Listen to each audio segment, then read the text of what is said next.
یا پروردگار ہر لمحہ معافی کا طلبگار، بسم اللہ الرحمن الرحیم۔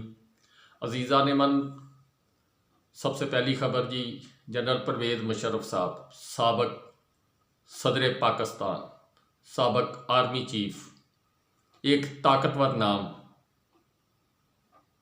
آج اپنی زندگی کا کھیل کھیلتے کھیلتے سفر آخرت پر روانہ ہو گئے۔ کچھ لوگ ان کے متعلق اچھی باتیں کر رہے ہیں، کچھ ان پہ تنقید کر رہے ہیں، لیکن جب انسان اس دنیا سے چلا جائے اس کے بعد اس کے معاملات خدا اور اس کے درمیان ہیں۔ ہم پر فرض بنتا ہے کہ ہم ان کی بہتری کے لیے، ان کی بخشش کے لیے، ان کے آنے والے امتحانات کے لیے کہ اللہ تعالیٰ ان میں سے ان کو کامیابی سے گزارے۔ میری گزارش ہے جی، اگر کسی کے ساتھ زیادتی کی کوئی بھی ہے، وہ دلی طور پہ اس کو معاف کرے۔ باقی پاکستان کے اندر کتاب لکھی جائے گی، لکھی ہوئی ہے، انہوں نے کیا کیا، اچھا کیا، برا کیا، وہ ایک ہسٹری ہے جس کو لکھا جائے گا، اور جس طرح ہر آدمی کی لکھی جائے گی، جو طاقتور لوگ ہیں ان کی لکھی جائے گی، جو سیاستدان ہیں ان کی لکھی جائے گی، اسی طرح پرویز مشرف صاحب کی کہانی لکھی جائے گی۔ آنے والے لوگ کتابیں پڑھیں گے کہ پاکستان کے اندر کوئی بڑا طاقتور جرنیل تھا، بڑا طاقتور ایک صدر تھا، آخر وہ مٹی کے نیچے چلا گیا۔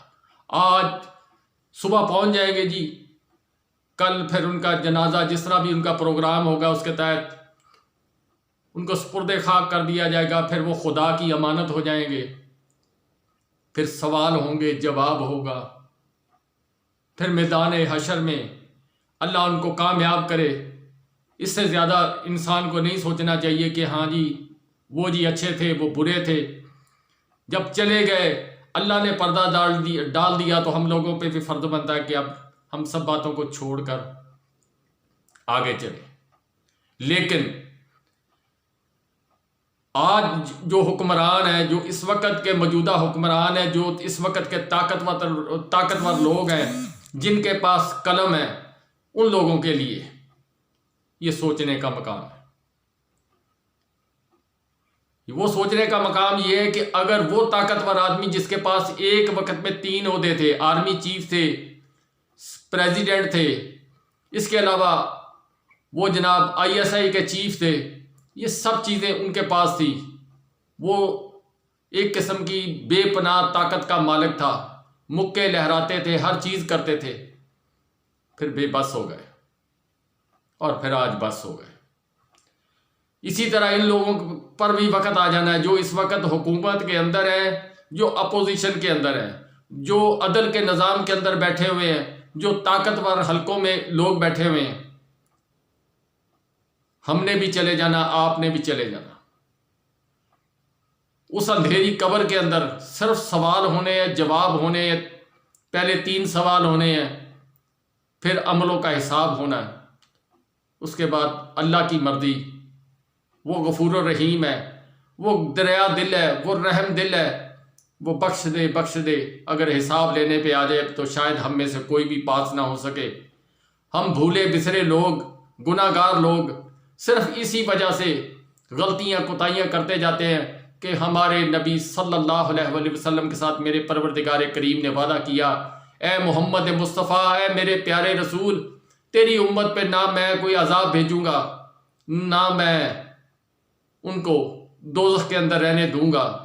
جانا تو ہے جی، آخر سزا تو ملنی ہے، جیسے عمل ویسے ہوں گے، لیکن معافی مل جائے گی۔ لیکن اگر تجربہ کرنا ہو کہ چند لمحات بھی وہاں پہ گزارنے پڑے، تو چلتا ہوا آگ، جلتے ہوئے چولہے کے اندر اپنی انگلی ذرا 1 سیکنڈ کے اندر ڈالیں، اگر آپ برداشت کر سکو تو اس سے وہ 70 گنا زیادہ بڑی آگ ہوگی۔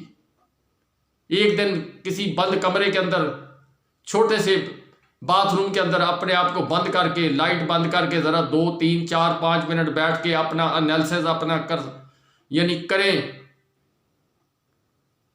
کہ میں نے آج تک جتنی زندگی گزاری اس میں نے اللہ کے لیے کیا کیا، انسانیت کے لیے کیا کیا، اس ملک کے لیے کیا کیا، اس عوام کے لیے کیا کیا۔ اگر کوئی اچھا جواب مل جائے تو سو جانا، اگر نہ ملے تو اسی وقت وضو کر کے کوشش کرنا کہ اپنے پچھلے گناہوں کی معافی مانگو اور خدا سے توبہ کرو. خدا بخشنے والا ہے. وہ کہتا ہے زمین سے لے کے آسمان تک جتنے گناہ کرنے کر لے، لیکن سچے دل سے توبہ کر لے، میں غفور الرحیم، میں معاف کرنے والا. بہرحال کہ جی یہ وہ چلے گئے جی، چراغ بجھ گیا جی. ایک بڑا روشن چراغ تھا، بڑا نام تھا پوری دنیا کے اندر. انڈیا کے اندر ان کو بڑے مطلب کہ لوگ شوق سے سنتے ہیں.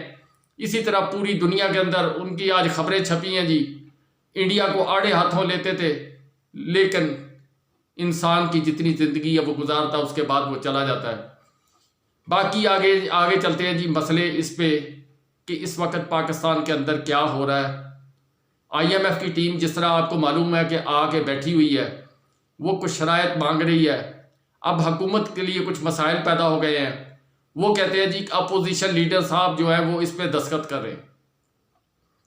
اب اپوزیشن لیڈر جو ہے وہ راجہ ریاض تو ہے نہیں جی. راجہ ریاض صاحب کو وہ کہیں گے جی اپوزیشن لیڈر، وہ اس کو تسلیم نہیں کرتے. وہ کہتے ہیں جی وہ جو جس کے ساتھ 70-80% عوام ہے جی، وہ بندہ ہمیں گارنٹی دے کہ اگر اس کی حکومت آ جاتی، جو پالیسیاں ہم اس وقت ترتیب دے رہے ہیں، کیا وہ کنٹینیو کریں گے یا اس سے بیک فائر کر جائیں گے. کیوں یہ بات ان کو خوف ہے کہ جس طرح پیچھے ہوا جی کہ جو عمران خان صاحب نے پالیسیاں کی، انہوں نے آ کے ان کو چینج کیا. جو ان سے پیچھے تھے، اسحاق ڈار صاحب نے پہلے کی ہوئی تھی، وہ عمران خان صاحب نے کہا کہ حکومت نے کہا کہ ہم نے تو نہیں کی جی، جنہوں نے کی ہیں وہ جواب دیں. اب انہوں نے بھی سبق سیکھ لیا. وہ کہتے ہیں جناب کہ سارے سٹیک ہولڈر جتنے بھی ہیں وہ سائن کریں گے تو آپ کا بجٹ پاس کیا جائے گا. یہ بات شبر زیدی صاحب نے ARY پر بتائی ہے جی کہ ان کی جو مین ڈیمانڈ ہے جی وہ یہ ہے، جس طرح امریکہ نے سائفر پاکستان کے اندر بھیجا تھا، اسی طرح سے پاکستان کے اندر سے سائفر جو ہے وہ دوسرے ملکوں کے اندر جا رہے ہیں کہ پاکستان کی عوام کدھر کھڑی ہے، پاکستان کی عوام کس لیڈر کو لے کے آگے آنا چاہتی ہے. یہ جو حکومت، موجودہ حکومت ہے، یہ کہاں پہ کھڑی ہے، اس کے پاؤں زمین پر ہیں یا آسمان پہ ہیں، یہ سب چیزیں وہ لکھ کر باقاعدہ ڈیلی رپورٹ جو ہے پاکستان کی سیاسی صورتحال، معاشی صورتحال، پاکستان کے امن کی صورتحال، وہ ہر ملک جو ہے اپنے ملک کو بھیج رہا ہے کہ بھائی جان جس نے انویسٹمنٹ کرنی ہے وہ بھی رک جائے، جس نے وزٹ کرنا ہے وہ بھی رک جائے، جس ملک نے کوئی معاہدہ کرنا ہے وہ بھی رک جائے، انتظار کرے کہ پاکستان کے اندر صاف شفاف الیکشن ہوں گے تو پھر اس کے بعد سوچا جائے گا. IMF کی شبر زیدی صاحب نے جہاں یہ بات بتائی ہے کہ عمران خان صاحب پہ وہ ڈیمانڈ کر رہے ہیں کہ وہ اپوزیشن لیڈر ہیں جی، وہ سائن کریں. اس کے ساتھ ساتھ IMF نے یہ ڈیمانڈ بھی رکھی ہے کہ صاف اور شفاف الیکشن کروائے جائیں. انہوں نے پارٹی کا نام نہیں لیا کہ کس پارٹی نے آنا ہے یا نہیں آنا. انہوں نے کہا جی بہترین طریقے سے انہوں نے کہا کہ اس کو الیکشن کو مینج کیا جائے، اس میں کوئی منورنگ نہ کی جائے، اور اس کے بعد جناب جو بھی حکومت آئے گی ہم اس کے ساتھ معاہدہ کرنے کے لیے تیار ہیں. بیسیکلی ڈیلنگ ٹیکٹس وہ استعمال کر رہے ہیں. اس حکومت پر وہ اعتبار نہیں کر رہے. کچھ لوگوں پہ بھی اعتبار اب ان کا اٹھ گیا ہے. جو امریکہ ہے اس کا بھی اعتبار جو پہلے تھا وہ اب نہیں ہے. اور کچھ لوگ پاکستان کے اندر کچھ لوگ سوچ رہے ہیں کہ جو ہم نے جس طرح افغانستان کی جنگ جیتی ہے، اسی طرح کا کھیل کھیل کے 9/11 کے بعد جس طرح ہم نے ڈالر کمائے یا جو کچھ بھی کیا ہے وہ دوبارہ ہو جائے گا. آدمی ایک دفعہ سانپ سے ڈسا جاتا ہے، دوسری دفعہ اس کے بل سے نہیں ڈسا جاتا. وہ سوچ سمجھ کے اس بل کے اندر ہاتھ ڈالتا ہے. جب بیرون ملک لوگوں کو پتا ہے کہ یہاں سانپ بلوں کے اندر بیٹھے ہوئے ہیں اور وہ سانپ ڈستے ہیں، تو پھر وہ جناب سوچ کے پروگرام بناتے ہیں. اس وقت اگر کوئی اس خوش فہمی کے اندر مبتلا ہے کہ ہم جی وہ پرانا کھیل جو پہلے چلا تھا وہ چل جائے گا، وہ دوبارہ ری ٹیلی کاسٹ ہو جائے گا، وہ نہیں ہوگا جی. وہ انہوں نے اپنی پالیسیاں وزٹ کی ہیں. جب انہوں نے شکست ادھر سے کھائی ہے، ان کا 2000 ٹریلین کا نقصان ہوا ہے، انہوں نے جا کے اپنے آپ کو مینج کیا، اپنے آپ کو سٹیبل کیا، اپنی کمزوریاں سوچی کس جگہ پہ ہم نے مار کھائی ہے اور کس وجہ سے کھائی ہے. اس کے بعد انہوں نے جناب پھر یہ سارا جو رجیم چینج والا معاملہ اس کو آگے چلایا. اس پہ اپنے تھنک ٹینک بیٹھے، سوچا سمجھا، سب باتیں کی ہیں. لیکن انہوں نے تو شاید سبق سیکھ لیا، لیکن ہم لوگوں نے سبق نہیں سیکھا جی. بلکہ ہم نے تو 75 سال میں کوئی سبق نہیں سیکھا جی. 75 سال سے پاکستان کے اندر یہی کچھ چلتا آ رہا ہے جی، جس کی لاٹھی اس کی بھینس. یہ نظام اب زیادہ دیر چلنے والا نہیں. عریہ جان مقبول صاحب نے جی آج ایک پروگرام میں کہا، پھر انہوں نے اپنے ٹویٹ کے اندر بھی یہ بات بتائی ہے کہ جس وقت اب جو حالات ہیں وہ عوام کے مرہون منت ہے. عوام کیا کرتی ہے, عوام کس طرف جاتی ہے, یہ کہتے کہ آنے والا وقت بتائے گا. آئی ایم ایف کی شرائط کو عوام قبول کرتی ہے یا نہیں کرتی, یہ آنے والا وقت بتائے گا. یعنی ان کا میں اب چلو ویڈیو کے اندر وہ بات نہیں کرتا, انہوں نے تو کھلے عام ذرا بیان بھی کر دیا تھا, لیکن میں چلو نہیں کر سکتا, مجبوری ہے جی. آج کل پابندی ذرا زیادہ جو قانون ہے وہ سخت کرنے کے پروگرام میں ہیں جی, کوئی پتہ نہیں کس وقت کیا ہو جائے. لیکن ایک بات اس کے ساتھ ساتھ میں کر دیتا ہوں جی کہ یہ جو نیا قانون جس کو عمران خان صاحب نافذ کرنا چاہتے تھے, عطر من اللہ صاحب نے ان کو سمجھایا, ان کی سمجھ میں آ گیا. اب یہ وہی قانون کہ کوئی آدمی بولے گا تو اس کو جناب 5 سال یا 10 سال کی سزا ہو جائے گی, جرمانہ بھی ہوگا, ضمانت بھی نہیں ہوگی. اس پہ میری ریکویسٹ ہے پاکستان مسلم لیگ سے کہ جب بھی لائن سے اکھڑے, آپ لوگوں نے اکھڑنا, اس لیے یہ اپنے ہاتھ سے اپنی یعنی قبر کھودنے والی بات نہ کریں, اس پہ اپنا غور کریں. کل کو آپ سے برداشت نہیں ہونا جو آپ کا پرانا نیریٹو ہے, ووٹ کو عزت دو, اگر وہ چلانا جو آج کل چلنا شروع ہو گیا ہے, جس کے تحت انہوں نے 5 کرداروں کو دوبارہ جناب اٹیک کے اندر لے آئے ہیں, اس کو اپنے گن پوائنٹ پہ رکھا ہوا ہے اور ان پر فائرنگ شروع کر دی گئی ہے. وہ جناب والی اگر یہ کام تیز کرنا پڑ گیا, پھر یہی قانون جو آپ اپنے ہاتھوں سے دستخط کر کے قانون بنائیں گے, یہ کل کو آپ کے گلے کی رسی بھی بن جائے گی, پھندا بھی بن جائے گا. پھر آپ کہیں گے کہ کاش ہم یہ غلطی نہ کرتے. جس طرح اس وقت آپ دل ہی دل میں سوچتے ہوں گے کاش ہم زرداری صاحب سے صلح نہ کرتے, کاش ہم ان کو مفاہمت کے بادشاہ کے ساتھ نہ بیٹھتے, تو آج ہمارا حشر شاید پنجاب کے اندر مختلف ہوتا, پاکستان کے اندر مختلف ہوتا. اس کے ساتھ ساتھ یہ بھی سوچتے ہوں گے کہ ہم 1.5 سال صبر کر لیتے تو شاید ہمارا مستقبل تابناک تھا. اس وقت عمران خان صاحب کا گراف کسی اور جگہ پہ تھا, جس وقت ان کو نکالا گیا 9 اپریل کو, اس کے بعد جو حالات چینج ہوئے ہیں وہ بالکل تبدیل ہو گئے جناب. پھر عوام اور عمران خان صاحب ایک طرف ہو گئے.